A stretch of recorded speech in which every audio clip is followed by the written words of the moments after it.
Sicuramente consiglierei a un giovane di frequentare dei corsi ben approfonditi e intraprendere la strada per avvicinarsi il più possibile a questo lavoro e dà delle immense soddisfazioni.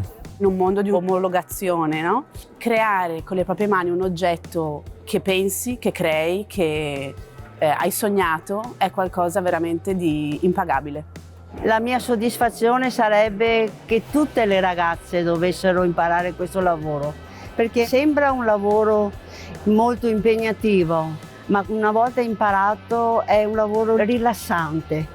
È un lavoro faticoso, di ingegno, di conoscenza dei materiali, oltre che della capacità di esprimersi ovviamente in 3 dimensioni e di raccontare la propria cultura e le proprie passioni con l'arte della scultura. Beh, gli direi di provare assolutamente, di mettere le mani proprio in pasta. Spesso si trovano porte chiuse, ma non bisogna lasciarsi scoraggiare, ma crederci fino in fondo e bisogna buttarsi.